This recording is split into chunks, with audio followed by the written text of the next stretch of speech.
kasih Tuhan Yesus, Engkau sangat baik. Kami boleh ada sampai saat ini oleh karena anugerah dan kemurahan Tuhan.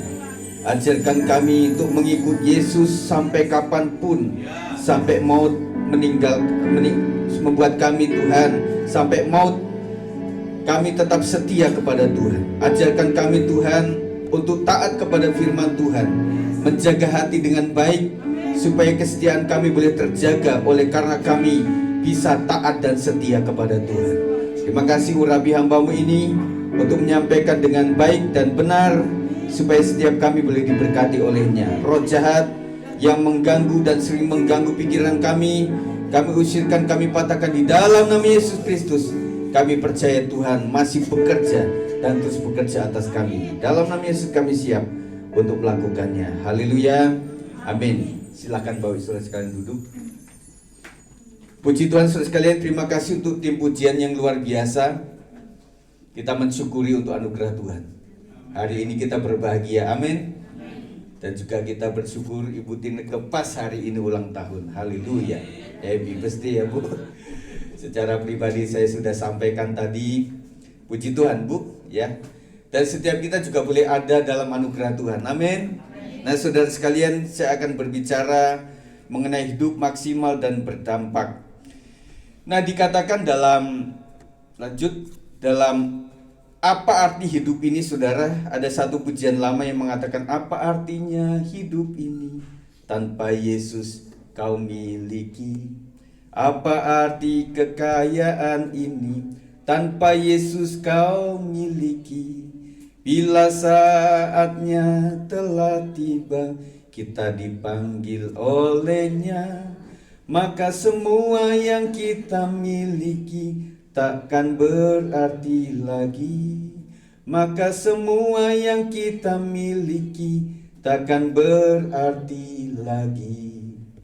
Buat yang punya hepeng, enggak juga sih Pak. Tetapi saudara sekalian, memang hidup kita akan kembali kepada kehampaan saudara. Apa-apa itu nantinya akan menjadi sesuatu yang ternyata yang kita butuhkan itu bukan itu saudara. Bisakah kita memiliki kehidupan yang berarti di tengah-tengah keterbatasan kita saudara? Kita memiliki latar belakang yang berbeda-beda, latar belakang keluarga dan juga pendidikan. Kita adalah generasi yang mungkin tidak baik mengecap pendidikan dengan baik, dan membuat kita juga rasanya mana mungkin dengan keadaan latar belakang yang seperti ini saudara. Tetapi kita akan belajar bersama-sama saudara. Kita banyak keterbatasan, tetapi Yesus memiliki kuasa tak terbatas. Amin. Nah dikatakan, tak terbatas kuasamu Tuhan, semua dapat kau lakukan. Apa yang kelihatan mustahil bagiku, itu sangat mungkin bagimu. Amin. Siapa yang merasa terbatas kehidupan kita, dan kita merasa apa yang bisa saya kendalikan dari kehidupan saya ini. Tetapi kalau kita mengundang Yesus, hidup kita yang biasa menjadi luar biasa. Nah kata pakar CEO saudara mengatakan, Inalim ini, Ibu Inalim mengatakan bahwa semakin IPK di atas 3,4, menurut para pimpinan perusahaan malah performa di pekerjaan semakin rendah, khususnya di bagian komunikasi. Bapak Ibu, kita juga mengharapkan anak-anak kita memiliki IPK yang baik, yang bagus, karena banyak membantu juga di dalam area berikutnya saudara. Tetapi seorang pakar begitu saudara, karena apa? Karena memang cenderung orang-orang yang IPK-nya itu tinggi adalah idealis dan perfeksionis. Jadi membuat kecenderungan mereka itu tidak ada waktu untuk bersosialisasi dan juga berorganisasi. Bagi kita adalah membentuk tidak cuma IPK yang tinggi, tetapi bagaimana bersosialisasi dan berkomunikasi dengan baik. Di dunia kerja adalah kebanyakan komunikasi saudara. Apalagi kalau di marketing ya, itu membutuhkan komunikasi yang baik. Dan kita melihat di sisi yang lain saudara, ada dua tokoh ini. Yang pertama adalah Mr. Bean. Ini adalah nama aslinya siapa? Rowan Atkinson. Nah dia itu adalah seorang yang ilmunya tinggi saudara, karena dia adalah lulusan S2 Teknik Elektro dari Oxford University saudara. Dan artinya mereka itu adalah orang yang cerdas, tetapi menggunakan kecerdasannya itu dengan cara mempelajari komunikasi yang baik, sehingga kita kenal Rowan Atkinson ini sebagai seorang pelawak. Yang kedua adalah almarhum Dono Cassino. Dia adalah orang cerdas saudara. Nggak mungkin kalau tidak cerdas dia itu menjadi seorang dosen. Ya, dia sebagai penulis, kemudian aktivis dan juga sekaligus dosen sosiologi di Universitas Indonesia. Kita tahu bahwa kepandaian itu juga bisa digunakan di sisi yang lain saudara. Dan saya rasa menjadi pelawak itu nggak mudah saudara, karena membutuhkan IQ yang tinggi saudara. Dan para pendengarnya juga harus memiliki IQ yang tinggi. Jangan orang udah kekel, udah ketawa ngakak baru gitu, apa sih yang lucu? Betul gak? Jadi kecerdasan kita penonton, kalau orang sudah keluar saja itu sudah ada lucunya, karena kita bisa tangkap saudara. Nah seringkali ketika ada sebuah lawakan, meskipun saya nggak tahu arahnya nanti kemana sebenarnya, tapi kadang-kadang saya udah ketawa duluan, saya tahu ini mau kemana ini arahnya. Nah ada ibu-ibu yang atau bapak-bapak, ini apa sih, ketawa apa sih? Nah agak telat begitu saudara, tetapi memang membutuhkan kecerdasan khusus. Nah mari jadi ahli tidak cuma dalam IPK tetapi juga dalam sosialisasi. Anak-anak muda sekalian, yang kita butuhkan adalah cara public speaking ya, yang paling bagus di dalam dunia kerja itu. Nah hari ini kita akan belajar tentang seseorang yang tidak lebih baik dari kita, apa yang bisa kita pelajari dan teladani darinya saudara. Kita akan membaca dalam Hakim-Hakim 3 ayat 31. Kita sama-sama baca 1, 2, 3. Sesudah dia bangkitlah Samgar bin Anat, ia menewaskan orang Filistin dengan tongkat penghalau lembu, 600 orang banyaknya, demikianlah ia juga menyelamatkan orang Israel. Kisah hidup Samgar saudara hanya tercatat dalam satu ayat ini saja, namun kita bisa menggali keteladanan yang luar biasa. Kita akan belajar tentang hidup yang maksimal dan berdampak luas bagi orang lain. Keteladannya yang pertama adalah bahwa dia itu maksimal meski terbatas. Informasi tentang siapakah keluarga besar dari Samgar sangatlah minim. Alkitab hanya menyebut bahwa nama bapaknya adalah Anat, itu saja saudara. Nah kita belajar bahwa kekurangan dan keterbatasan kita dalam soal latar belakang keluarga tidak pernah menghalangi Tuhan untuk menjadikan hidup kita menjadi maksimal. Kita bukanlah seorang dari keturunan dari keluarga yang terkenal saudara. Bahkan mungkin ada beberapa orang yang orang tuanya sudah nggak tahu lagi kemana. Jadi dia menjadi anak yang diasuh oleh orang lain dan membuat dia berpikir, apalah masa depanku ini. Tetapi kita akan belajar saudara bahwa kekurangan dan keterbatasan kita dalam soal latar belakang keluarga tidak pernah menghalangi Tuhan untuk menjadikan hidup kita maksimal. Kita akan belajar dari 5 orang biasa yang dipakai Tuhan menjadi luar biasa. Katakan, aku luar biasa. Ya gitu saudara. Yang pertama adalah Gideon. Di dalam Hakim-Hakim 6 ayat 15 dikatakan bahwa dia itu adalah berasal dari suku yang terkecil dari suku-suku Israel. Dan yang kedua, paling muda dalam keluarganya. Mari kita baca sama-sama Hakim-Hakim 6 ayat 15. Tetapi jawabnya kepadanya, Tuhanku, dengan apakah akan kuselamatkan orang Israel? Ketahuilah, kaumku adalah yang paling kecil di antara suku Manasye, dan aku pun seorang yang paling muda di antara kaum keluargaku. Saudara, dari suku saja yang terkecil saudara. Kalau di suku Batak kan banyak tuh ya. Yang suku yang terkecil apa kira-kira? Nias Batak bukan? Bukan kan Bu? Di keluarga Batak yang paling kecil marga apa gitu kan? Nah kita sadarin bahwa kita juga seperti itu kadang-kadang saudara. Kita nggak tahu dari keluarga yang terkecil, tetapi kita juga menganggap bahwa kita itu paling muda. Gideon merasa begitu, sehingga membuat Tuhan, mana mungkinlah engkau akan memakai aku untuk menyelamatkan orang Israel. Karena yang pertama, aku ini adalah suku yang terkecil. Yang kedua, paling muda lagi.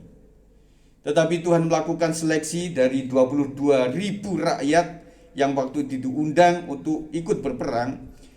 Kata Tuhan, yang takut silakan pulang. Waduh, Gideon ini padahal 22.000 ini cukuplah untuk membantai musuh gitu ya. Tetapi Tuhan bilang, coba yang takut suruh pulang.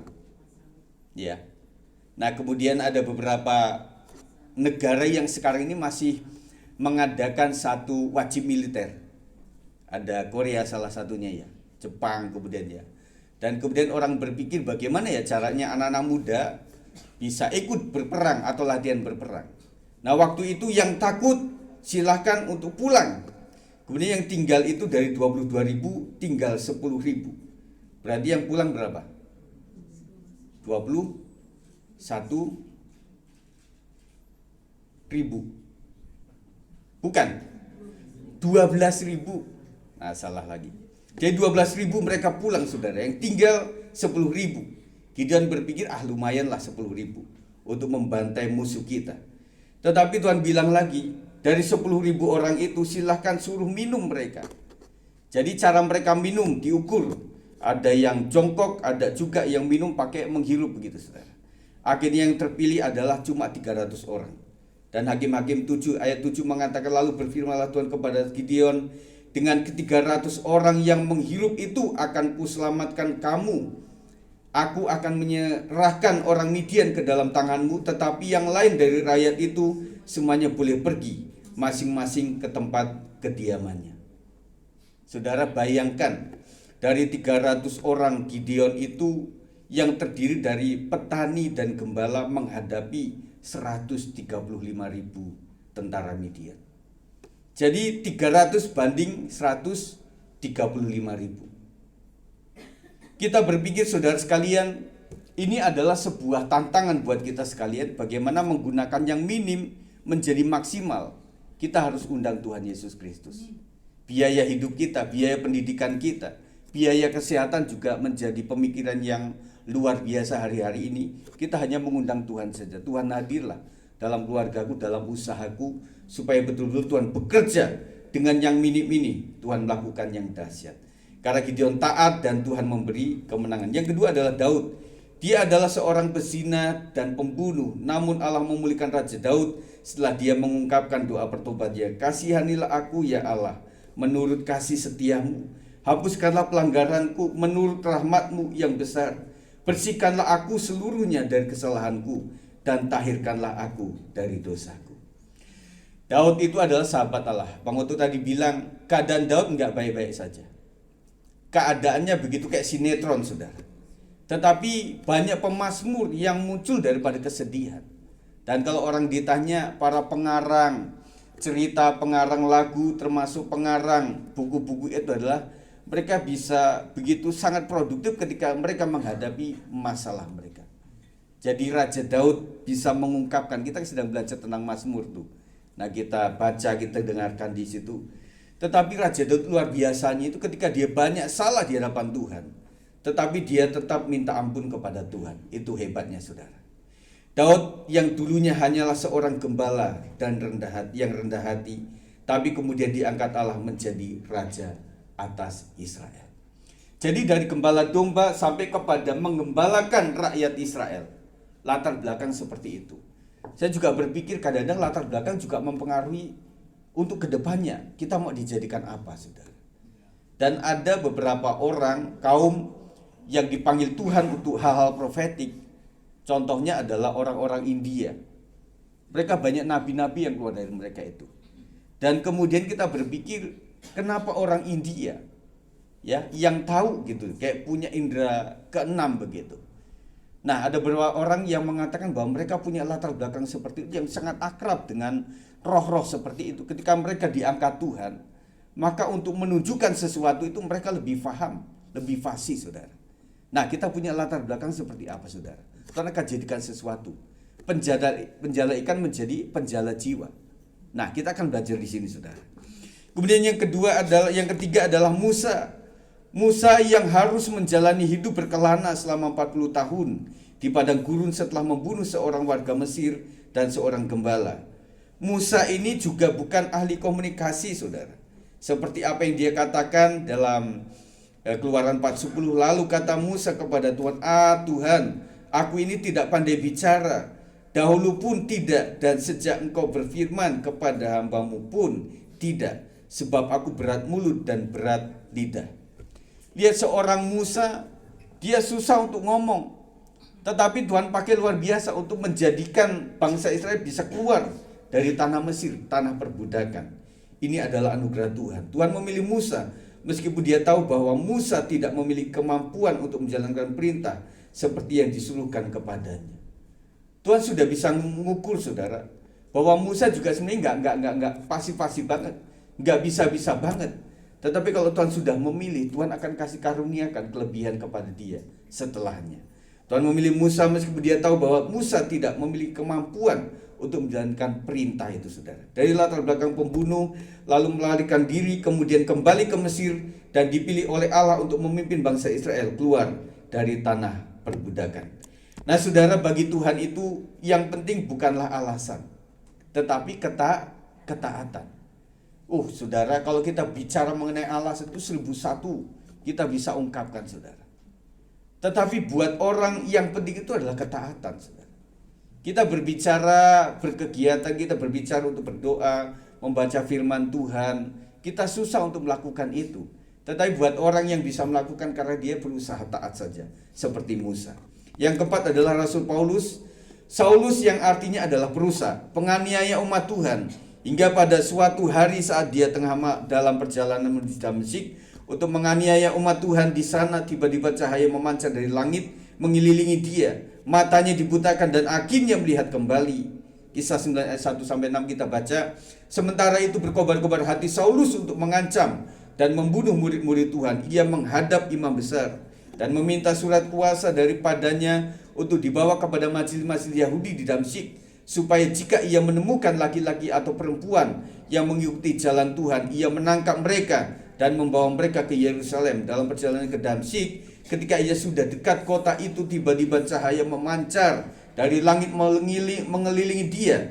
Ia rebah ke tanah dan kedengaranlah olehnya suatu suara yang berkata kepadanya, Saulus, Saulus, mengapakah engkau menganiaya aku? Jawab Saulus, siapakah engkau, Tuhan? Katanya, akulah Yesus yang kau aniaya itu. Tetapi bangunlah dan pergilah ke dalam kota. Di sana akan dikatakan kepadamu apa yang harus kau perbuat. Dari pengalaman ini dia bertobat, saudara, dan memberi dirinya untuk melayani Tuhan, dan mengganti namanya menjadi Paulus, yang berarti kecil atau rendah hati. Dari perusak, Saulus menjadi seorang yang rendah hati, saudara. Jadi Tuhan bisa pakai latar belakang yang minim, latar belakang yang ancur-ancuran untuk dipakai Tuhan luar biasa. Siapa yang mengaku di antara kita punya latar belakang yang cukup bagus, saudara? Ternyata kita juga banyak kelemahan. Dari keluarga kita, dari pribadi kita, karakter kita, temperamen kita. Kayaknya kita tidak mampu untuk bisa sempurna secepat itu, saudara. Sejarah suci membuktikan bahwa Paulus adalah bapa penginjil yang paling berpengaruh dalam kekristenan karena pelayanan dan pengorbanannya yang luar biasa kepada Tuhan. Jadi Tuhan menggunakan karakter seseorang yang keras, seorang Saulus, menjadi seorang Paulus yang lembut hati, saudara. Siapa yang merasa keras dalam temperamen kita, saudara, Tuhan bisa pakai saudara untuk mengalahkan dunia ini. Yang kelima, yang terakhir adalah Yeremia. Saat Yeremia dipanggil oleh Allah, dia masih sangat muda. Dia mulai mencari alasan bahwa dirinya tidak layak dengan berkata, Tuhan Allah, sesungguhnya aku tidak pandai berbicara, sebab aku ini masih muda. Tetapi Tuhan menjawab, janganlah katakan aku ini masih muda, tetapi kepada siapapun engkau kuutus, haruslah engkau pergi, dan apapun yang kuperintahkan kepadamu, haruslah kau sampaikan. Jadi anak-anak muda juga dipanggil oleh Tuhan, seperti kepada Yeremia. Jadi Tuhan katakan bahwa jangan bilang kau ini masih muda, tetapi kepada siapapun aku mengutus, haruslah engkau pergi. Kalau Tuhan sudah mengutus, kita harus pergi, saudara. Dan apapun yang kuperintahkan kepadamu, haruslah kau sampaikan. Akhirnya Yeremia melakukan yang terbaik dan percaya bahwa Tuhan dengan tangan yang kuat senantiasa terulur untuk menolongnya. Amin, saudara. Dan kita percaya bahwa keterbatasan kita tidak menjadikan kita tidak bisa dipakai oleh Tuhan. Tidak, setiap kita bisa dipakai oleh Tuhan. Yang kedua, dari Samgar kita melihat, jika melihat senjata yang digunakan, kemungkinan profesi Samgar adalah penggembala lembu, saudara. Jadi mana mungkin penggembala lembu untuk bisa mengalahkan begitu banyak musuh, saudara. Sebuah profesi sederhana yang mungkin akan diragukan oleh banyak orang jika berbicara soal hidup yang maksimal. Soal dipakai Tuhan untuk hidup maksimal dan berdampak tak pernah terkait dengan latar belakang profesi. Yesaya 6 ayat 8 mengatakan, lalu aku mendengar suara Tuhan berkata, siapakah yang akan kuutus dan siapakah yang mau pergi untuk aku? Maka sahutku, ini aku, utuslah aku. Kebanyakan orang, inilah aku, utuslah dia. Tetapi kita berpikir bahwa siapa yang dipanggil, ya itulah yang harus diutus, saudara. Ya. Jadi saudara jangan berpikir bahwa yuk saya ikut, tetapi biarlah dia yang kerja. Tidak, saudara, tetapi siapa yang dipanggil oleh Tuhan, itulah yang diutus oleh Tuhan. Ingatlah bahwa Tuhan bisa pakai kita, siapapun kita dan apapun profesinya. Saya percaya bahwa jemaat ini adalah orang-orang yang beragam dengan segala profesinya, saudara. Ya, ada profesinya ibu rumah tangga, ada yang punya usaha di rumah tangga, ada yang bekerja di kantor, ada juga yang memang freelance, ada juga yang memang tidak sepenuh waktu. Tetapi saya percaya bahwa yang berhubungan dengan orang banyak itu adalah jemaat Tuhan, yang dia bisa mempraktekkan imannya kepada orang lain, bisa menyaksikan itu kepada yang lain, saudara. Dalam segala hal masukkan unsur Tuhan Yesus di dalam perkataan dan perbuatan kita. Amin, saudara. Ketika kita ada di tukang sayur, katakan bahwa Tuhan berkati saya, Bu. Pak, Anda juga diberkati oleh Tuhan. Semua adalah anugerah daripada Tuhan Yesus Kristus. Kemudian yang ketiga adalah maksimal meski minim fasilitas. Tongkat penghalau lembu telah dipakai Samgar menewaskan 600 orang Filistin dan membebaskan bangsa Israel. Dari sini saudara kita bisa belajar bahwa Tuhan bisa memakai kita sesederhana apapun fasilitasnya. Bahkan ketiadaan fasilitas bukanlah persoalan bagi Tuhan untuk memaksimalkan kita. Apapun yang ada di tangan kita yang dipercayakan Tuhan, gunakan itu, saudara. Saya teringat kepada apa yang disampaikan di dalam Matius 25 ayat yang ke-15. Itu berbicara mengenai talenta 1, talenta 2 dan juga 5 talenta, saudara. Ceritanya yang satu memendam. Kemudian Tuhan marah dengan itu. Ketika dia pendam, maka talentanya diambil dan dikasih kepada yang 5. Saudara, paling tidak kita punya 1 talenta yang kita bisa gunakan untuk melayani pekerjaan Tuhan. Dan kita berkata, Tuhan, talentaku cuma 1. Saya berpikir siapa yang punya talenta 1? Kebanyakan bisa punya talenta beberapa loh. Tidak cuma 1, saudara. Kita berpikir, oh saya bisa doa. Terus apa lagi, Bu? Saya bisa berkata-kata untuk menyaksikan kebaikan Tuhan, sudah 2. Oh, saya juga punya kemurahan hati untuk orang lain, 3. Kemudian saya juga rela berkorban untuk itu, 4. Saya juga bisa menyanyi memuji Tuhan, 5. Saya bisa main musik, 6. Saya rasa kita punya talenta yang begitu luar biasa banyak sekali, saudara. Dan kita harus gunakan itu, saudara. Dan kita berkata bahwa dalam keterbatasan kita, apa yang terjadi? Apa yang Tuhan ingin lakukan? Dia ingin agar kita mengandalkan Dia saja.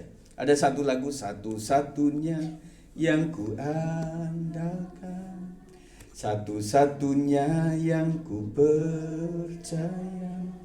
Engkau Tuhan memberkati, Tuhan penyembuhku, Tuhan pemulihku. Yang sebelumnya satu-satunya ku andalkan karena Dia adalah sumber kekuatan, sumber pengharapan, sumber kedamaian buat kita sekalian. Kita harus andalkan Tuhan di dalam hidup kita, saudara. Saya merasa juga tanpa Tuhan menyertai, apalah aku ini, saudara. Tanpa Tuhan menyertai saudara, apalah pendidikan saudara, latar belakang saudara. Tuhan bisa pakai untuk melakukan mujizatnya. Mazmur 119 ayat 71 mengatakan bahwa aku tertindas, itu baik bagiku, supaya aku belajar ketetapan-ketetapanmu. Tuhan mengatakan, Tuhan menetapkan langkah-langkah orang yang hidupnya berkenan kepadanya. Apabila ia jatuh, tak akan tergeletak, sebab Tuhan menopang tangannya. Ref, tangannya, sebab Tuhan menopang tangannya. Apabila ia jatuh, tak akan tergeletak, sebab Tuhan menopang tangannya. Pak Sinaga sudah gak betah, kita mesti vokal grup di bapak-bapak. Saudara, anak muda itulah bapak-bapak kita. Kalau sudah lagu etis, lagu masa lalu, itu luar biasa. Ya, kalian Koreaan kan? Nah, kita adalah lagu-lagu etis. Yang itu meneduhkan hati kita, saudara. Tuhan menetapkan langkah-langkah orang. Ketika saudara tengah malam susah tidur, memikirkan banyak hal, saudara nyanyi dengan setengah suara atau nyanyi dalam hati, Tuhan menetapkan langkah-langkah orang yang hidupnya berkenan di mata Tuhan. Ketika sampai pada kalimat ini kita berpikir, Tuhan, aku belum berkenan di mata Tuhan. Ampuni akulah Tuhan. Ampuni pikiranku, ampuni perkataanku, ampuni perbuatanku yang menjadikan aku tidak berkenan di mata Tuhan. Amin. Di dalam Roma 11 ayat 36 mengatakan, sebab segala sesuatu adalah dari Dia dan oleh Dia dan kepada Dia. Bagi Dialah kemuliaan sampai selama-lamanya. Kita diingatkan bahwa semuanya dari Tuhan. Harta benda kita, dan juga pekerjaan kita, anak kita, dan juga latar belakang kita, semuanya dari Tuhan. Kekayaan kita miliki adalah dari Tuhan saja. Dan oleh Dia, dan terakhir adalah kepada Dia. Bagi Dialah kemuliaan sampai selama-lamanya. Bagi Dia segala pujian, hormat serta syukur, kekal selamanya. Bagi Dia segala pujian, hormat serta syukur selama-lamanya. Sekali lagi, yang bisa bagi suara silahkan bagi suara, saudara. 1, 2, 3. Bagi Dia segala pujian, hormat serta syukur, kekal selamanya. Bagi Dia segala pujian, hormat serta syukur selama-lamanya. Allah Pentakosta, selama-lamanya. Tepuk tangan bagi Tuhan kita. Gitu. Siapa yang nggak suka nyanyi, saudara? Di surga nanti kita nyanyi loh, saudara. Ya, kemarin ibu-ibu kita sudah melihat tayangan sebuah film, saudara. Nah, intinya saudara bahwa si Reverend Park Yong Kyu ini, yang orang Korea itu, dia mengalami suatu penglihatan tentang surga dan neraka. Dan dia katakan bahwa aku sudah punya harta melimpah, dudukan yang luar biasa, dan bahkan dia sudah membangun kerajaan Tuhan melalui apa yang dia punya. Dia punya jemaat luar biasa, banyak sekali, dan hartanya melimpah. Tetapi setelah itu dia ketika dikasih anugerah Tuhan, setelah 4 bulan dia siuman, kemudian dia meninggal, kemudian siuman, kemudian dia dikasih umur lagi. Dia mendapatkan satu penglihatan lagi bahwa ada beberapa pertanyaan yang Tuhan berikan pada waktu itu, dan dia merasa bahwa rumah dia itu lebih tidak bagus daripada orang-orang lain. Tetapi ketujuh hal dia katakan bahwa berapa banyak waktu yang disediakan untuk menyembah Tuhan, itu adalah salah satu bahan bangunan di bumi untuk membangun rumah di surga. Saudara, ketika Tuhan mengatakan bahwa jangan takut bahwa di rumah Bapakku banyak tempat tinggal, itu betul-betul saudara ada. Nah, yang pertama kita bisa membangun itu dengan cara menyembah Tuhan. Bang Oto sudah mengajak kita untuk menyembah Tuhan. Saudara, siapa yang merasa susah untuk menyembah? Karena satu saat ketika dia melihat di penglihatan itu, ketika dia mau masuk gerbang surga itu nggak bisa kebuka. Dan malaikat bilang, kamu harus menyembah. Seorang pastor, saudara, dia nggak biasa menyembah di bumi. Lalu dia berusaha, kamu harus bisa menyembah itu. Akhirnya dia berusaha, akhirnya secara alami dia melakukan itu, baru pintu itu terbuka, saudara. Jadi penyembahan itu adalah salah satu materi bangunan di surga, saudara. Amin. Saudara, adakan waktu untuk menyembah Tuhan. Ya. Yang kedua adalah membaca Alkitab. Saya sudah sounding, saya sudah share tentang pembacaan ayat Alkitab, saudara. Kita belajar terus, kita belajar situ. Kita baca terus, saudara. Ya, kalau tidak bisa melihat dengan baik, karena kita membutuhkan kacamata yang lebih besar lagi untuk bisa melihat, maka sudah bisa menggunakan audio untuk membaca itu.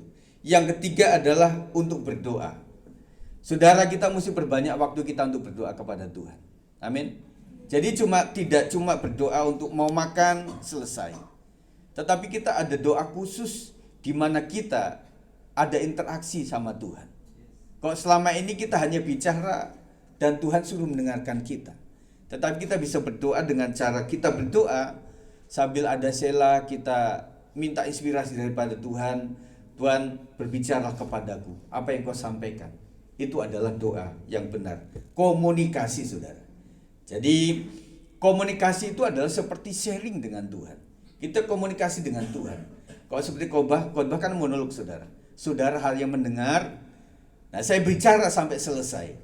Nah, nanti saudara di komsel-komsel saudara bisa sharing lebih banyak lagi. Karena kemarin ya Pak, kita kurang waktu. Saya harus sampaikan dengan cepat. Karena mungkin ada yang sakit juga, butuh waktu untuk cepat pulang. Dan juga beberapa tempat waktu malam itu adalah waktunya angkot tidak masuk ke gang itu, saudara. Jadi saudara bisa sharing dengan baik, dengan lebih banyak lagi, saudara, untuk membaca Alkitab dan juga untuk berdoa. Yang selanjutnya adalah berapa banyak waktu yang disediakan untuk menginjil. Nah, pertanyaan saya juga adalah bagaimana cara menginjil di zaman now, di zaman sekarang ini, saudara. Nah, ada salah satu yang saya ambil. Yang pertama adalah menginjil lewat gaya hidup yang benar. Kita melihat Daniel, saudara, sebelum dia menjalankan perannya untuk mengartikan mimpi Raja Nebukadnezar, dia mengajak teman-temannya yang belum kenal Tuhan waktu itu lebih dahulu untuk bertanya dan berdoa kepada Tuhan. Jadi komunikasi dengan cara ini, saudara, dengan gaya hidup kita. Kita katakan mungkin nggak spesifik kekristenan kita tunjukkan, tetapi mari Pak, kita akan jalan, kita doa ya.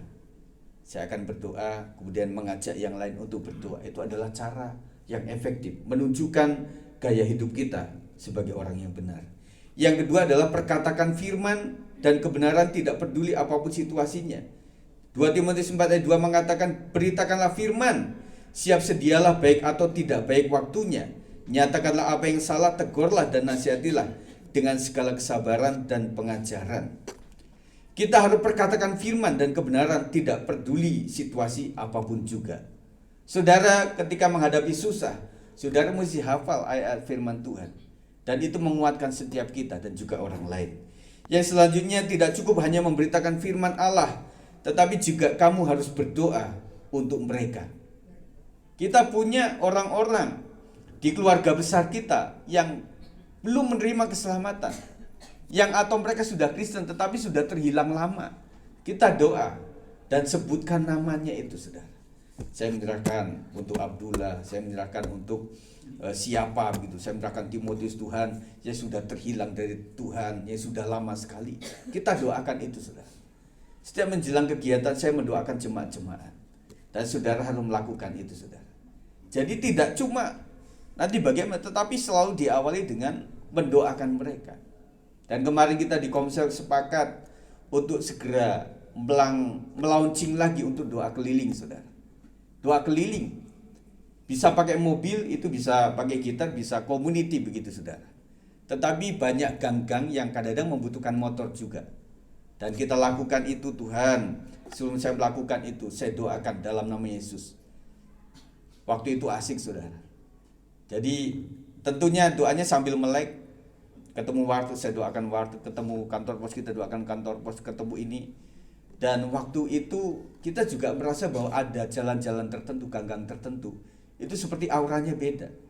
Dan kita minta supaya Tuhan menjamah lokasi itu, supaya betul-betul diurapi oleh Tuhan. Dan ketika kita sudah memulai dengan begitu, Tuhan sudah membuka jalan itu. Jadi seperti hutan yang lebat, Tuhan membuka itu. Jadi membuat kita lebih gampang untuk mengabarkan Injil kepada mereka. Kemudian ajaklah mereka untuk tidak menggosip, namun membicarakan sesuatu yang baru, yang menginspirasi, bahkan berbicara tentang firman Tuhan. Tentunya di dalam waktu lebih daripada 5 menit, kita sedang berbicara tentang orang lain.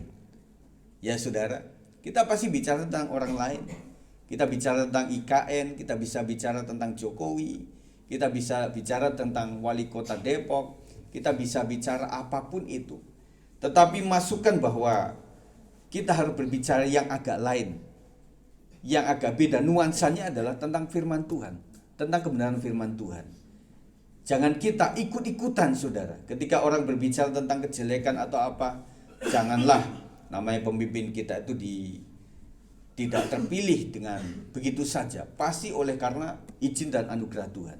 Meskipun beda agama, kita doakan sajalah.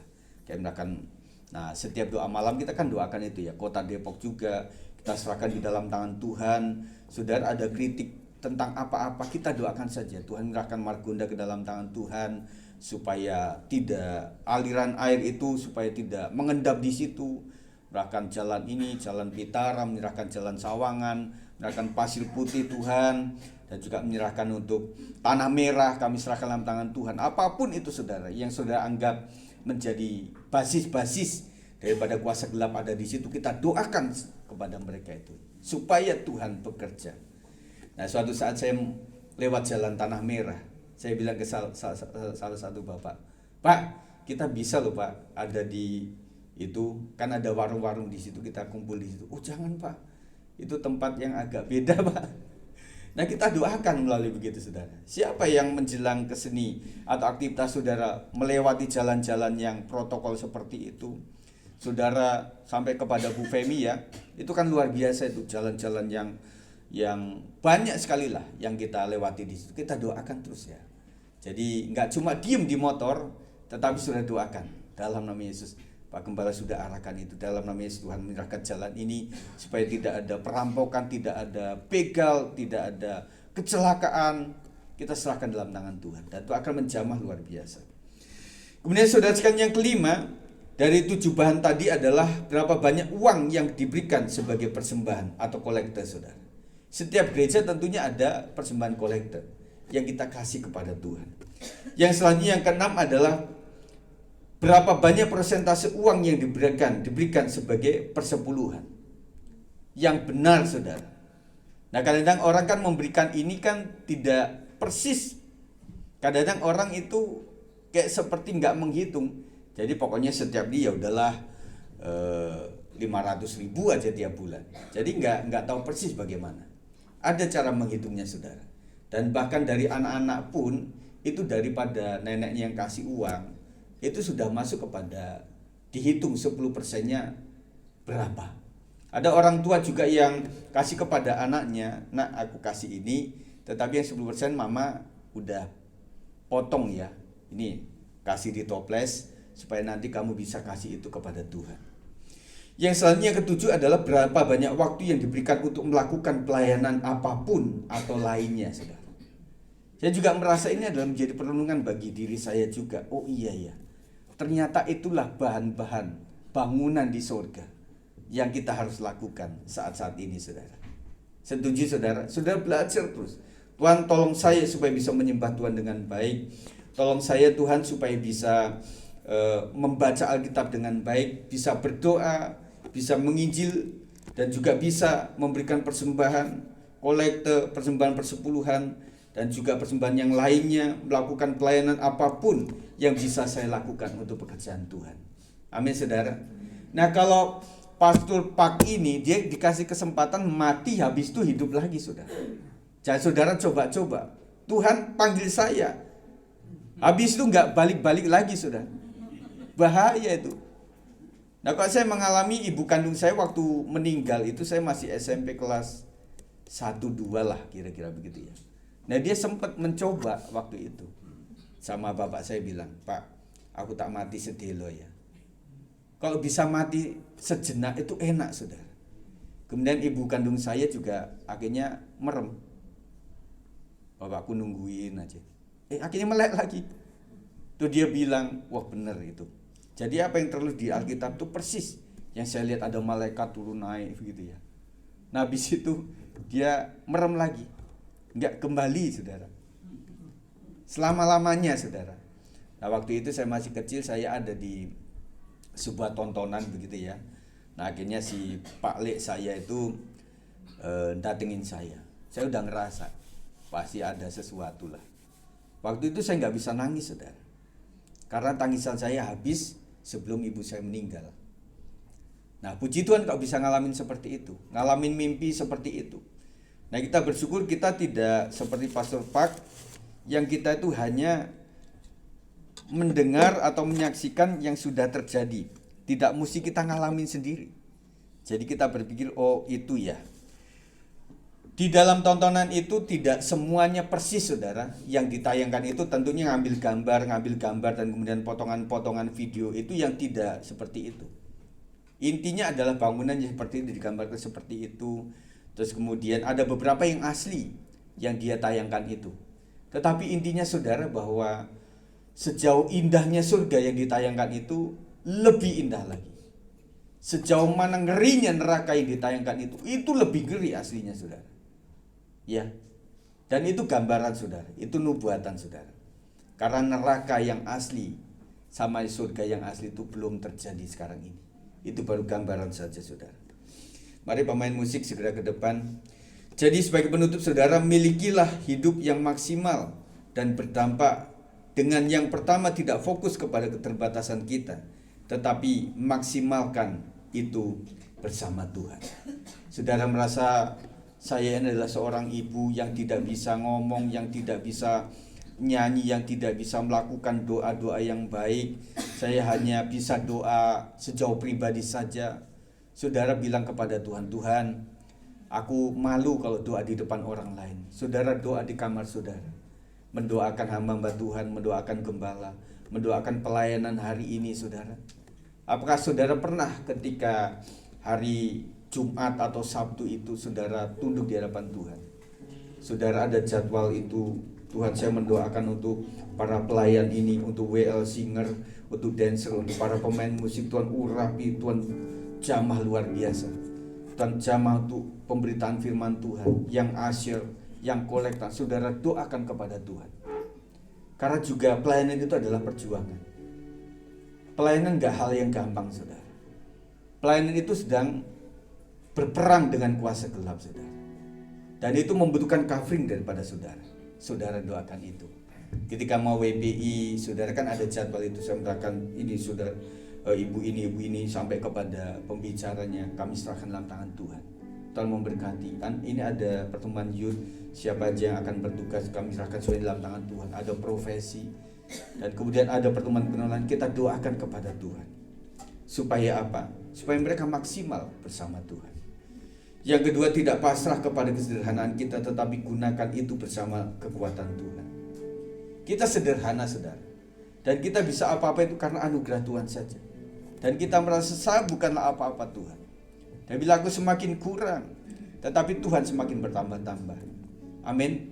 Yang ketiga adalah tidak fokus kepada minimnya yang ada pada kita, tetapi andalkan pada anugerah Tuhan dan akan menjadi luar biasa. Amin saudaraku. Kita naikkan set kepujian mengucap syukur. Ini adalah sebuah lagu dari almarhumah Melita Sidabutar yang mendapatkan Emmy Award.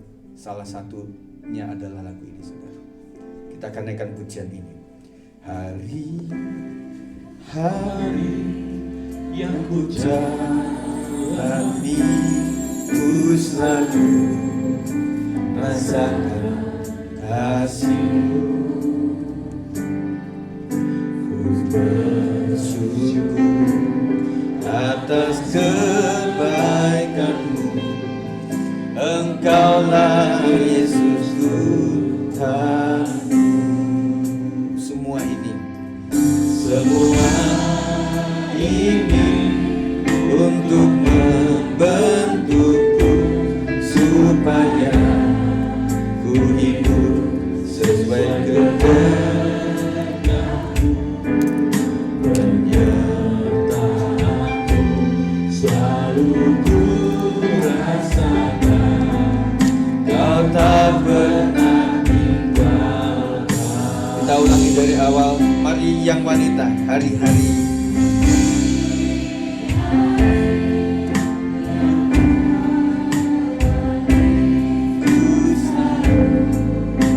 rasakan kasih. Bersyukur atas kebaikan.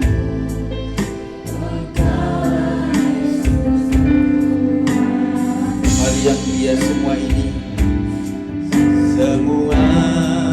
ini untuk membentukku supaya ku hidup sesuai kehendak. Penyertaan-Mu selalu ku rasakan, Kau tak pernah tinggalkan. Ku mengucap syukur semuanya. Ku mengucap syukur dan mengucap syukur selalu, Tuhan. Ku tetap percaya rancangan-Mu indah, rancangan-Mu indah selalu.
sembah kami Yesus.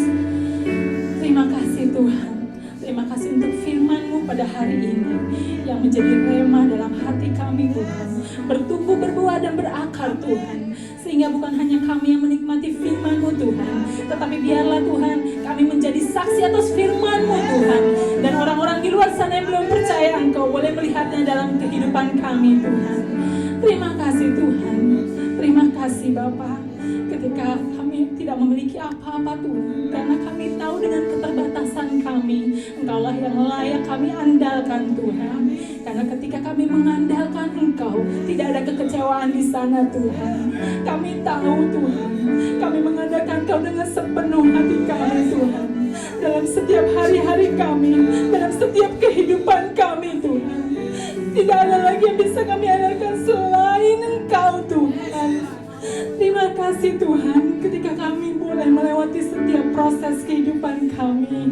Apapun yang kami alami saat ini Tuhan, keterbatasan kami, keterpurukan kami, kelemahan kami mau serahkan semuanya hanya kepadamu Tuhan.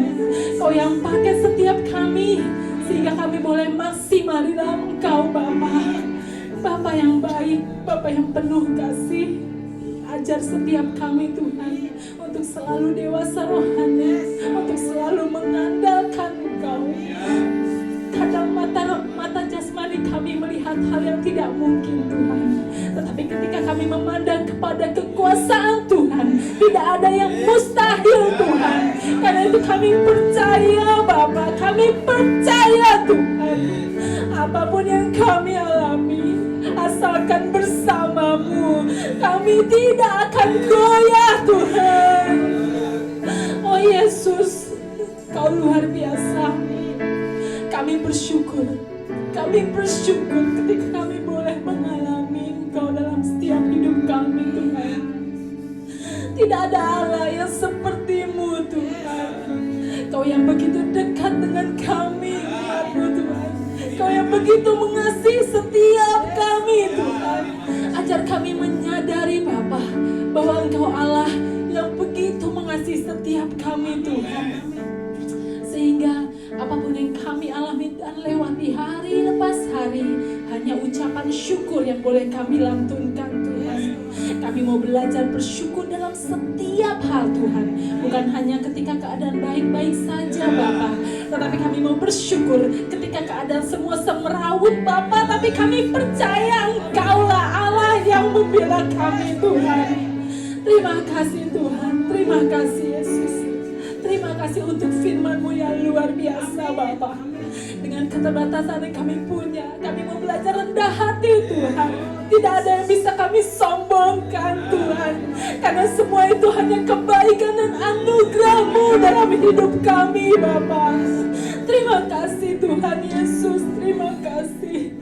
Berkati Bapak Gembala yang telah membawakan firman-Mu. Berkati keluarga Bapak Gembala, istri, anak-anak. Kami percaya Tuhan, apa yang disampaikan Bapak Gembala boleh menjadi rema dalam hidup kami Tuhan. Engkau pakai secara luar biasa Tuhan. Karena firman-Mu yang dikatakan boleh bertumbuh bersama kami Yesus. Terima kasih Tuhan Yesus, terima kasih. Inilah hidup kami, inilah kami. Kau yang proses setiap kami menjadi berlian yang bercahaya di dalam Engkau Tuhan. Karena kami tahu hidup kami di dalam Engkau selalu bersinar Tuhan. Terima kasih Tuhan Yesus, terima kasih. Kami bersyukur dan mengucap syukur. Haleluya. Amin.